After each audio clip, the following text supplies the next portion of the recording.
اور ہر مرحلے پر اللہ سے مخاطب ہوتا ہے۔ اے میرے رب، اب یہ ایک نطفہ ہے۔ اے رب، اب یہ جمے ہوئے خون کا لوتھڑا بن گیا ہے۔ اے رب، اب یہ چبائے ہوئے گوشت کی مانند ہو چکا ہے۔ تو وہی فرشتہ دوبارہ سوال کرتا ہے، اے میرے رب، یہ بچہ لڑکا ہوگا یا لڑکی؟ اے رب، کیا یہ نیک بخت ہوگا یا بد بخت؟ اس کی عمر کتنی ہوگی اور اس کے نصیب میں رزق کتنا لکھا گیا ہے؟ جب یہ فرشتہ اپنا کام مکمل کر لیتا ہے تو ایک دوسرا فرشتہ آ کر اس بچے کی حفاظت پر مامور ہو جاتا ہے، یہاں تک کہ بچہ ہوش و عقل کی عمر کو پہنچتا ہے۔ پھر جیسے ہی انسان سمجھ بوجھ کے قابل ہوتا ہے تو یہ حفاظتی فرشتہ واپس چلا جاتا ہے اور اس کی جگہ دو نئے فرشتے آ جاتے ہیں جنہیں ہم نام اعمال لکھنے والے فرشتے کہتے ہیں۔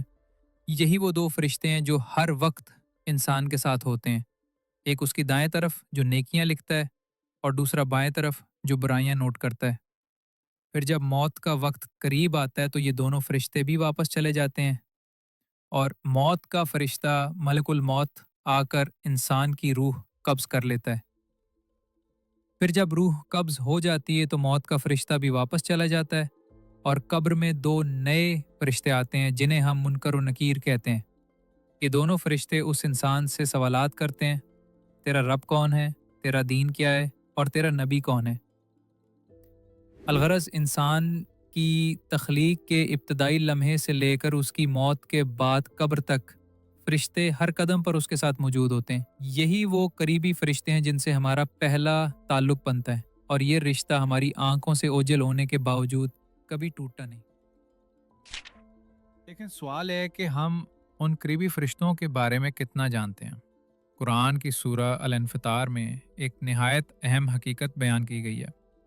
یقیناً تم پر کچھ نگران مقرر ہیں، عزت والے، لکھنے والے، جو کچھ تم کرتے ہو وہ سب جانتے ہیں۔ یہ آیات کرامن کاتبین یعنی عزت دار لکھنے والے فرشتوں کے بارے میں ہیں۔ یہ وہ دو فرشتے ہیں جو ہر انسان کے ساتھ رہتے ہیں، ایک دائیں جانب اور دوسرا بائیں جانب، جو انسان کے تمام اعمال کو دن رات لکھتے رہتے ہیں۔ اب سوال یہ ہے کہ انہیں کرامن یعنی عزت والے کیوں کہا گیا؟ حضرت ابن عباس رضی اللہ عنہ سے مروی ہے کہ رسول اللہ صلی اللہ علیہ وسلم نے فرمایا، اللہ تعالیٰ نے ان فرشتوں کو بہترین اخلاق عطا فرمائے ہیں۔ یہ جب انسان کوئی شرمناک یا برا عمل کرنے لگتا ہے تو یہ فرشتے شرم کے مارے اس سے پیچھے ہٹ جاتے ہیں۔ اسی طرح ابن ابی حاتم کی ایک روایت میں آتا ہے کہ یہ دو فرشتے دو خاص حالتوں میں انسان سے پیچھے ہٹ جاتے ہیں۔ جب انسان حالت جنابت یعنی غسل واجب ہونے کی حالت میں ہو، جب وہ غسل کر رہا ہو،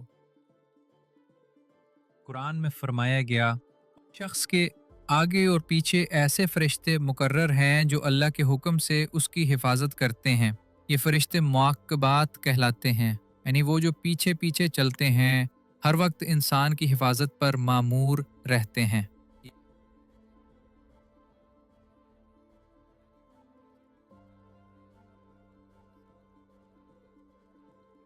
یہ فرشتے انسان کے سب سے قریبی ساتھی ہوتے ہیں جو ہماری زندگی کے ہر لمحے میں ہمارے ساتھ رہتے ہیں، چاہے ہم انہیں دیکھ سکیں یا نہ دیکھ سکیں۔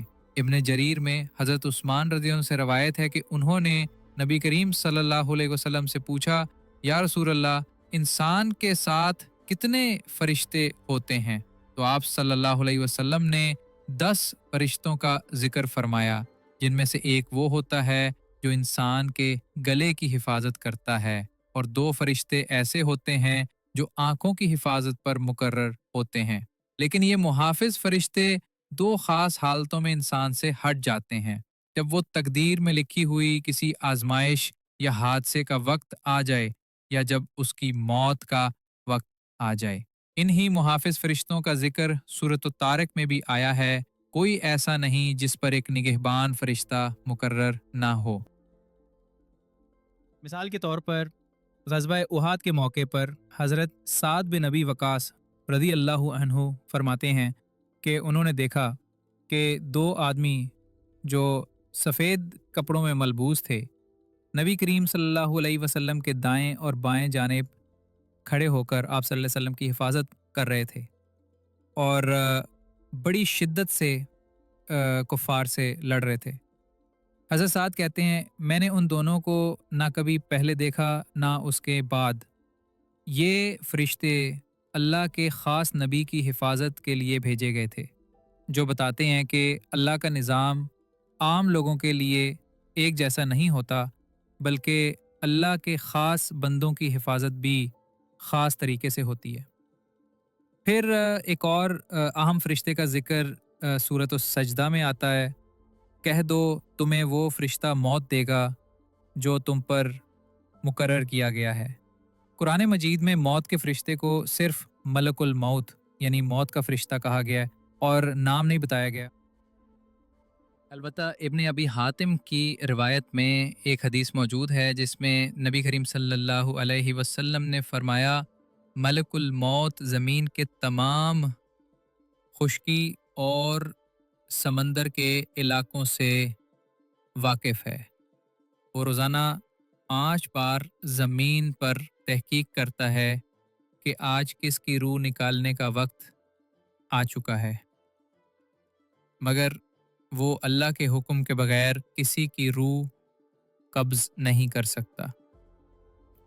اسلامی روایات میں موت کے فرشتے کو عموماً حضرت عزرائیل علیہ السلام کے ساتھ منسوب کیا جاتا ہے، اگرچہ قرآن میں ان کا یہ نام نہیں آیا۔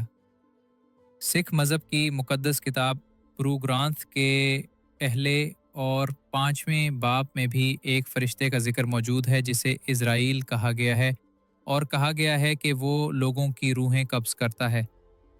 یہ بات ظاہر کرتی ہے کہ موت کے فرشتے کا تصور صرف اسلام تک محدود نہیں بلکہ دیگر مذاہب میں بھی پایا جاتا ہے۔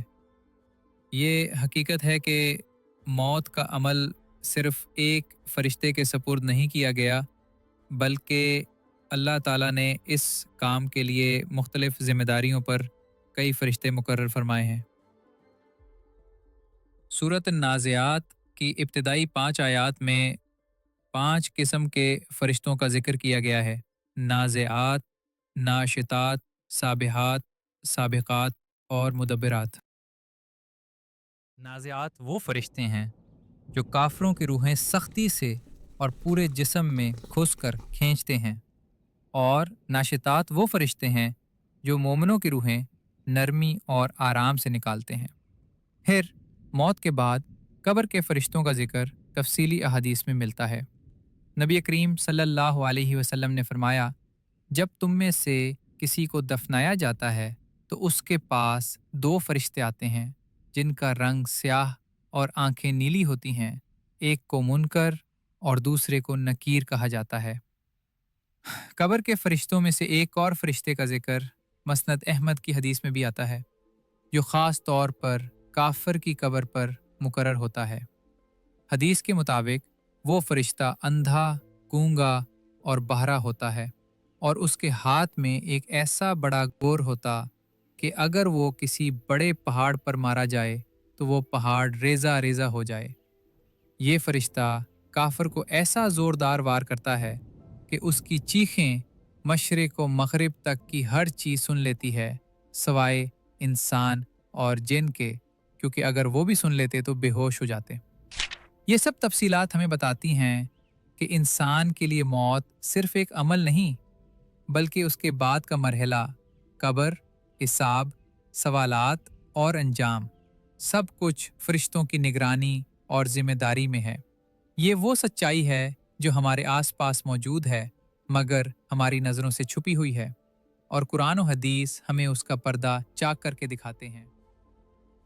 یہ تو تھے وہ ٹوٹے فرشتے جو ہر لمحہ ہمارے ساتھ ہیں۔ آج کی اس قسط میں ہم نے جانا کہ انسان کی تخلیق سے لے کر موت تک وہ کون سے فرشتے ہیں جو ہمارے ساتھ موجود رہتے ہیں، لیکن کیا آپ جانتے ہیں کہ اس کائنات میں ان سے کہیں زیادہ طاقتور اور حیرت انگیز فرشتے بھی موجود ہیں؟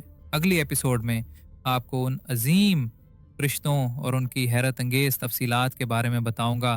اگلی قسط میں ہم ان بڑے فرشتوں کی دنیا میں داخل ہوں گے جو عظیم